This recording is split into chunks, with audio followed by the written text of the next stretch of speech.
हाथी पर बैठकर आ रहे थे। भगवान ने इशारा किया, भीम इशारा समझ गया। भीम ने अपनी गदा उठाई, घुमाई और उस हाथी पर मारी। हाथी मर गया। भीम की गदा प्रहार से बचेगा? हाथी मर गया। अब जब हाथी मर गया तो भगवान ने भीम से कहा, भीम ने गर्जना करके घोषणा करी। दरअसल उस हाथी का नाम अश्वत्थामा था। होता है ना, कई बार लोग अपने प्रिय पशुओं के भी नामकरण करते। घर में गाय होती तो उसका भी लोग नाम रखते हैं। आजकल गाय से ज्यादा कुत्ते पालने लगे तो उसके भी नाम रखते हैं, तो समझ लीजिए। तो हाथी का नाम था अश्वत्थामा। तो भीम ने गर्जना करी, चिल्ला कर कहा, मैंने अश्वत्थामा को मारा, मैंने अश्वत्थामा को मार दिया, ऐसी गर्जना करी। अब गुरु द्रोणाचार्य के पुत्र का नाम भी अश्वत्थामा था। जब उन्होंने ये सुना, मतलब मेरा बेटा मर गया, ऐसा सुना, तो एक पल को चौंक गए, हाथ पैर ढीले पड़ गए। स्वाभाविक बात है, पुत्र के मरने की खबर कोई सुनेगा तो हाथ पैर ढीले होंगे। लेकिन अगले ही पल गुरु द्रोणाचार्य के मन में विचार आया कि यह आवाज तो भीम की है, भाई आवाज तो भीम की है, और भीम युद्ध में सच बोलेगा, इसका भरोसा क्या, इसकी गारंटी क्या है? मैं नहीं मानता। और गुरु द्रोणाचार्य वापस एकाग्रता से युद्ध करने लगे।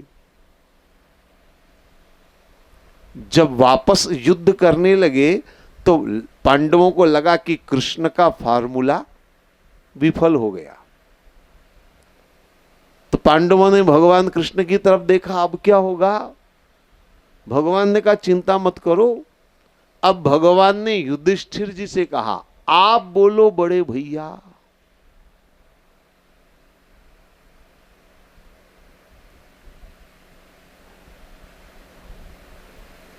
बोलो श्री कृष्णचंद्र भगवान ने की, शंकर भगवान ने की।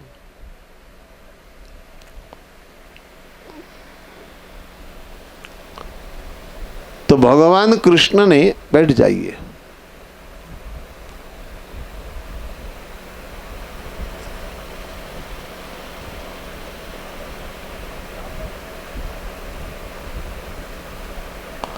बहुत सारे लोग घर से फूल लेकर के आते हैं तो उनको ऐसा लगता है कि अगर हम कथा के समय तक अगर हाथ में फूल पकड़े रखेंगे तो या तो फूल खराब हो जाएंगे या भगवान नाराज हो जाएंगे। इसलिए वो पहले हाथ का काम करने को आ जाते हैं। बोलो श्री कृष्णचंद्र भगवान की। तो मैं जो आपसे कह रहा था, तो भगवान ने युधिष्ठिर से कहा, आप बोलो बड़े भैया। तो युधिष्ठिर जी ने कहा, देखो कृष्ण, युद्ध भले ही हार जाऊंगा पर मैं झूठ कभी नहीं बोलूंगा। तो भगवान ने कहा, कौन कहता है आप झूठ बोलो? आपको झूठ नहीं बोलना है। फिर क्या बोलना है? बोले ऐसा बोलो कि झूठ भी ना बोलना पड़े और काम भी निकल जाए। तो युधिष्ठिर जी ने कहा, मैं नहीं जानता ऐसा। भगवान ने कहा, मैं बता देता हूं। भगवान ने बताया और युधिष्ठिर जी ने बात मान ली। अब युधिष्ठिर जी जोर से चिल्लाए, अश्वत्थामा मर गया। फिर धीरे से बोले, हाथी मरा कि आदमी मरा, मैं नहीं जानता। अश्वत्थामा हतोवा नरोवा कुंजरोवा, हाथी मरा कि आदमी मरा, मैं नहीं जानता। चिल्ला दिया उन्होंने। अब जैसे युधिष्ठिर जी चिल्लाए, अश्वत्थामा मर गया। अब तो पांडवों ने, जो छोटे मोटे योद्धा थे, उन्होंने तो बैंड बैंड बजाने, शंख वंख बजाने शुरू कर दिए, खुशियां मनाने लग गए। जब गुरु द्रोणाचार्य ने यह देखा कि एक तो अश्वत्थामा मर गया ऐसा युधिष्ठिर ने कहा है, और दूसरा पांडवों में जश्न है, मतलब जरूर मेरा बेटा मर गया, तो गुरु द्रोणाचार्य बड़े दुखी हुए। अपने पुत्र से बहुत स्नेह करते थे और उन्होंने उसी समय शस्त्र त्याग दिए, रथ त्याग दिया, भूमि पर बैठ गए पद्मासन लगा करके। उसी समय पांडवों के सेनापति द्रौपदी के भाई धृष्टद्युम्न आए और उन्होंने तलवार से गुरु द्रोणाचार्य का मस्तक काट दिया। अब बताइए, गुरु द्रोणाचार्य को धर्म से मारा कि अधर्म से मारा? क्या विचार है? अधर्म से मारा? चलिए और आगे बढ़े। भीष्म पितामह की बात ले लीजिए, क्योंकि वो भी अजय महापुरुष थे। आपने सबने सुनी हुई कथा, अर्जुन के रथ पर शिखंडी को बिठाया गया, एक रथ पर 2 महारथी बैठे। चलो ठीक है, शिखंडी को देख करके भीष्म पितामह ने शस्त्र चलाने बंद कर दिए, क्योंकि वो उसे स्त्री मानते थे। शस्त्र चलाने बंद कर दिए, एक तरफ से युद्ध बंद हो गया, लेकिन दूसरी तरफ से लगातार अर्जुन शिखंडी बाणों की वर्षा करते रहे और भीष्म पितामह के बाणों की छलनी कर दी, सारे शरीर की बाणों की शैया पर लेट गए, यानी इतने बाण मारे। तो धर्म से कि अधर्म से? थोड़ा और जल्दी जल्दी चलिए। है धर्म से मारा।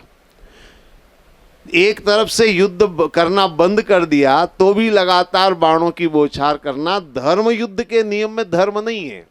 आपकी दृष्टि में धर्म हो सकता है, मैं उस नियम के अनुसार कर रहा हूं बात। जो नियम मैंने बताया आपको भागवत में जिसका उल्लेख है, मैं उस आधार पर बात कर रहा हूं। और आगे बढ़िए। जयद्रथ का नाम आपने सुना होगा। कौरवों में एक प्रमुख था जयद्रथ। अर्जुन ने प्रतिज्ञा करी थी कि कल सूर्यास्त के पहले जयद्रथ का वध करूंगा, वरना मैं स्वयं आत्मदाह कर लूंगा। अब जयद्रथ को बचा ले तो अर्जुन अपने आप मर जाएगा, और अर्जुन चला गया तो पांडवों की ताकत खत्म हो जाएगी। इसलिए सारे कौरवों ने योजना बनाई जयद्रथ को बचाया जाए। ऐसी व्यूह रचना करी कि अर्जुन दोपहर हो गई, जयद्रथ का पता भी नहीं लगा पाया कि जयद्रथ कहां पर खड़ा हुआ है। अब दिन ढलने का समय आ रहा था। अर्जुन बेचैन, सभी बेचैन, क्या किया जाए? भगवान श्री कृष्ण ने तरीका निकाला। उन्होंने माया से संध्या कर दी। बादल आ गए, सूर्य ढक लिया, ऐसा अंधेरा जैसा होने लगा जैसे दिन ढल गया। अचानक लड़ते लड़ते अर्जुन ने कहा, अरे अंधेरा हो गया, मतलब दिन ढल गया, तो नियम के अनुसार युद्ध बंद कर देना चाहिए। अर्जुन ने युद्ध बंद कर दिया और चिता लगानी शुरू कर दी ताकि मैं आत्मदाह करूं, प्रतिज्ञा पूरी करूं। जब अर्जुन चिता लगाने लगा तो सबको ये लगा कि बस अब खेल खत्म, अर्जुन मरेगा। तो जयद्रथ जो छुपा हुआ था वो भी निकलकर बाहर आ गया। उसने सोचा चलो अपने शत्रु को अपने ही हाथों से मरता हुआ देखूंगा। एक बड़ी बुरी आदत होती लोगों की, जले पर नमक छिड़कने की। उसमें पता नहीं बड़ा स्वाद आता है लोगों को। तो वही जयद्रथ की आदत रही होगी। सोचा होगा कि अब मैं 2-4 व्यंग बाण कसूंगा, उसका आनंद लूंगा। जयद्रथ बाहर निकल कर आया। जैसे ही बाहर निकल करके आया, भगवान ने अर्जुन से कहा, अर्जुन अपना गांडीव संभालो। अर्जुन ने कहा, अब कैसा गांडीव, अब तो युद्ध बंद हो गया, दिन ढल गया। भगवान ने कहा, नजर ऊपर उठाकर देखो, माया के बादल हटे, सूर्य की किरण नजर आई। अब जयद्रथ कितना भी भागे नहीं भाग सकता था। अर्जुन ने धनुष उठाया, गांडीव उठाया और जयद्रथ का वध कर दिया। बहुत सारी बातें, मैं सारी बातें करूंगा तो बहुत समय लगेगा। दुर्योधन के बारे में भी मैंने सुना है। दुर्योधन का युद्ध होने वाला था, अंतिम दुर्योधन बचा था। तो पांडवों ने पूछा, तुम भाई किसके साथ युद्ध करना चाहोगे और किस तरह का युद्ध करना चाहोगे? तो दुर्योधन ने कहा, मैं गदा युद्ध करना चाहूंगा। जहां गदा युद्ध का नाम आया, भीम सामने आ गया। लेकिन दुर्योधन राजनीतिज्ञ था। उसने एक राजनीतिक चाल चली।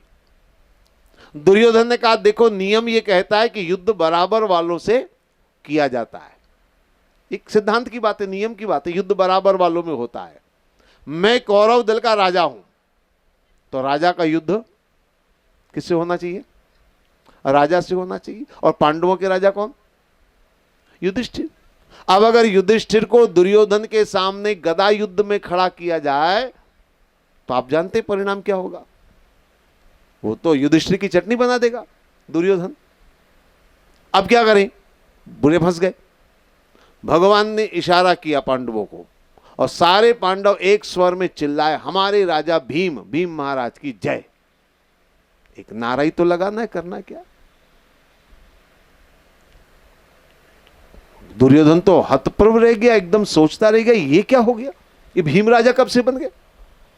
मैं नहीं मानता। दुर्योधन ने कहा मैं नहीं मानता इस बात को। तो पांडवों ने कहा नहीं मानते हो तो कुर्सी से उतर कर देख लो, अभी तुम्हारे सामने हम ताजपोशी कर देते हैं, अभी राज तिलक कर देते हैं। मानने का और क्या तरीका हो सकता है? दुर्योधन ने कहा ऐसे नहीं, मैं ऐसे कुर्सी नहीं छोड़ूंगा। दुर्योधन ने फिर कहा, एक तर्क दिया कि शास्त्रों में नियम है राजा को सभी प्रणाम करते हैं, छोटे बड़े सब राजा को प्रणाम करते हैं। अगर आप सब भीम को प्रणाम करोगे तो मैं मान लूंगा कि भीम को आपने राजा मान लिया। चलो अब फिर मुश्किल, बड़ा भाई छोटे भाई को प्रणाम कैसे करे? युधिष्ठिर जी बड़े थे,